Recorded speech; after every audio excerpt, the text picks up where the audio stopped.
السلام عليكم ورحمة الله وبركاته. أعزائي طلبة وطلبات الصف الأول الإعدادي، أهلا بكم في درس جديد من دروس مادة الدراسات الاجتماعية. درس النهاردة درس الثاني في الوحدة الثانية، درس أخطار المياه والرياح. أخطار المياه والرياح بتنقسم إلى 3 زي ما قلنا قبل كده: الفيضانات والسيول والانهيارات الجليدية. خدنا الفيضانات والسيول زي ما موجود كده، خدنا الفيضانات والسيول، متبقي عندك الانهيارات الجليدية، ودي هناخدها النهاردة ونشرحها مع بعض. ركز معايا كده.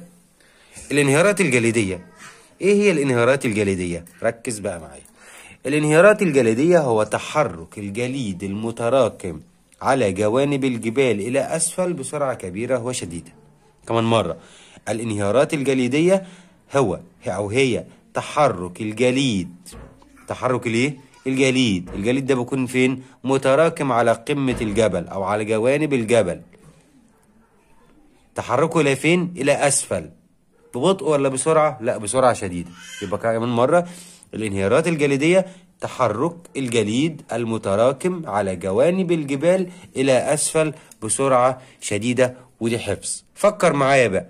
يبقى في عندك جليد نازل بسرعة شديدة من على الجبل. طب اسأل نفسك ليه؟ بما تفسر حدوث الانهيارات الجليدية. ليه بيحصل الانهيارات الجليدية؟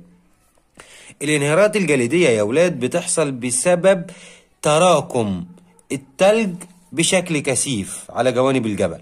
تاني، الانهيار الجليدي او التلج او الثلج دوت بيسقط ليه وبيحصل انهيارات جليدية بسبب ان الثلج بيتراكم بشكل كبير على جوانب الجبل. مع مرور الوقت الدنيا بتنزل صقيع والتلج بينزل، تلج فوق تلج فوق تلج فوق تلج، بيعمل لك طبقة كبيرة من التلج. طبعا مش يعني الجاذبية هتزيد لما يكون في تلج كتير، هيكون وزنه كبير فيضطر ان يقع. لما يقع بقى من على جانب الجبل بيحصل اللي احنا بنقول عليها انهيارات جليدية. واصلة؟ مفهومة؟ موضوع بسيط خالص. طيب، في سرعته بقى الجليد ده وهو نازل بيكون سرعته شديدة جدا، قد تصل سرعته إلى 300 كيلو متر في الساعة. 300 كيلو متر في الساعة، دي حاجة سريعة جدا، أسرع من العربية كده.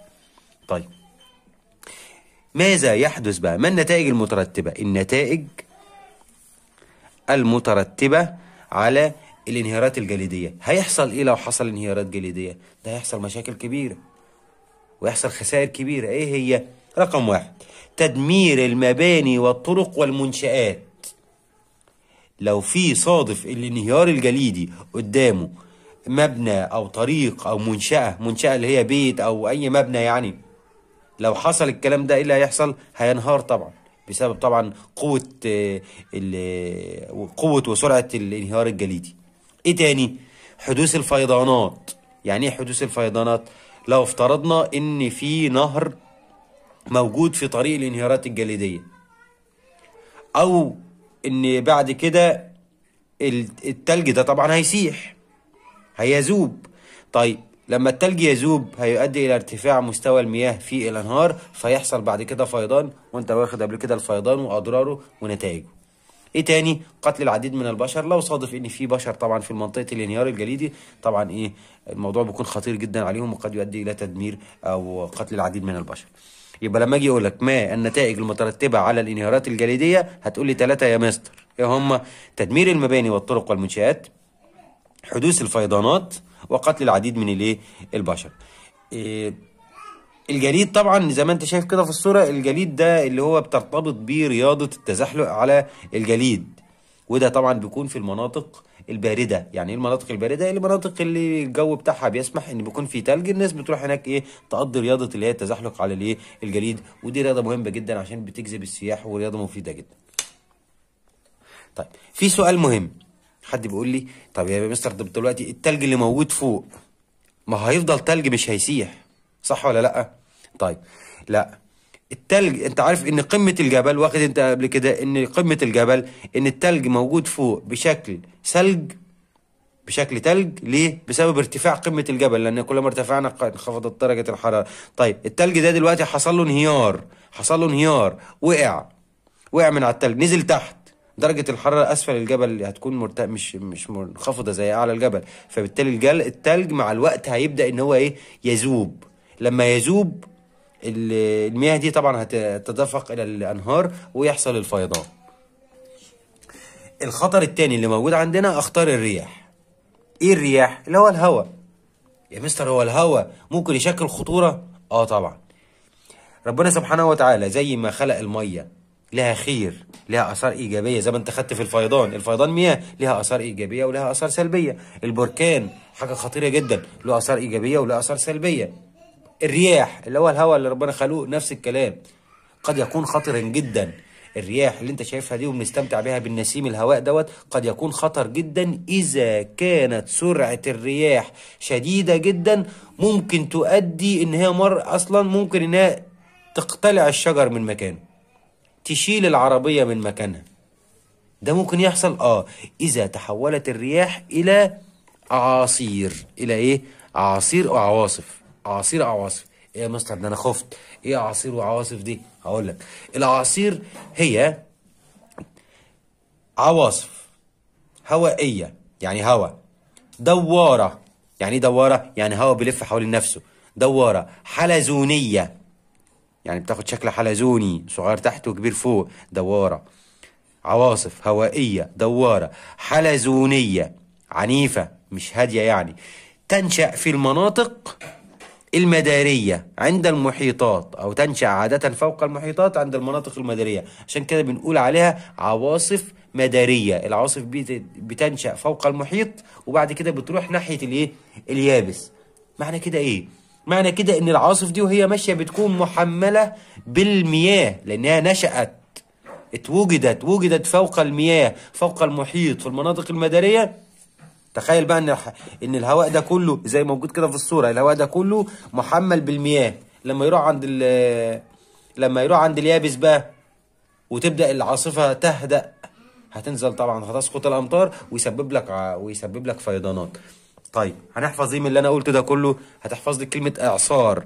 يعني ايه كلمة اعصار؟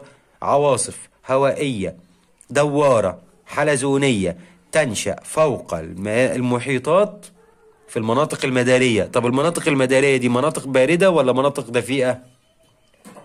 واخدينها قبل كده؟ رد علي. غلط. المناطق المدارية مناطق دفيئة وتندفع نحو اليابس وتعرف بالأعاصير المدارية. ده كده التعريف دوت. بتحفظ كلمة الأعصار. سبب حدوث الإعصار. الإعصار دوت اللي احنا خدناه اللي هو الهواء الشديد دوت بيحصل ليه؟ ركز بقى في الحتة دي عشان ممكن تجيلك صح أو غلط. يحدث الإعصار بسبب دوران الهواء البارد حول الهواء الدافئ. خلاص؟ يبقى تاني. سبب حدوث الإعصار بسبب دوران الهواء البارد حول الهواء الايه؟ الدافئ. يعني الإعصار موجود قدامك اهو زي ما انا رسمه كده. الهواء اللي في الخارج ده هواء بارد. طب جوه مركز الإعصار بيكون هواء ايه؟ سخن.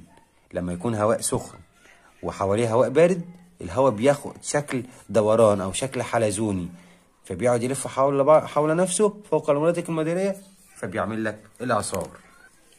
هتجيلك فيها سؤال يقول لك ايه؟ ده علامة صح او علامة غلط. يحدث الإعصار بسبب دوران الهواء الساخن حول الهواء البارد. هواء الساخن حول الهواء البارد؟ لا غلط، انت واخدها قدامك اهي. دوران الهواء البارد حول الهواء الايه؟ الدافئ او الهواء الساخن. طيب يؤدي اليه الإعصار. ما النتائج المترتبة على الإعصار؟ رقم 1 قتل الآلاف من البشر. طبعا قتل الآلاف من البشر موجودة معاك في البراكين والفيضانات وموجودة في الانهيارات الجليدية. يبقى قتل آلاف من البشر، الإضرار بالممتلكات، حدوث الفيضانات لأن الإعصار طبعا بيكون محمل بالماء، حدوث الفيضانات، وارتفاع أمواج البحر. ارتفاع أمواج البحر وطغيانها على اليابس. ارتفاع أمواج البحر وطغيانها على الايه؟ على اليابس. خدت انت حاجة قبل كده اللي هي ارتفاع أمواج البحر قبل كده، بس خدتها في الزلازل. خدتها فين؟ في الزلازل. لما قلنا ان الزلزال لو حدث في مركز المحيط او في منطقة في المحيط ممكن يؤدي الى حدوث موجات بحرية بيطلق عليها التسونامي. دي زي التسونامي كده، بس حاجة مختلفة شوية لأنها بتحدث بسبب الهواء. يبقى التسونامي بيحصل بسبب الزلازل، إنما ارتفاع أمواج البحر دي وطغيانها على اليابس ده بتحدث بسبب الأعاصير اللي هي أخطار الرياح. في مثال للإعصار زي ما أنت شايف كده في الصورة. لو قربنا الصورة كده،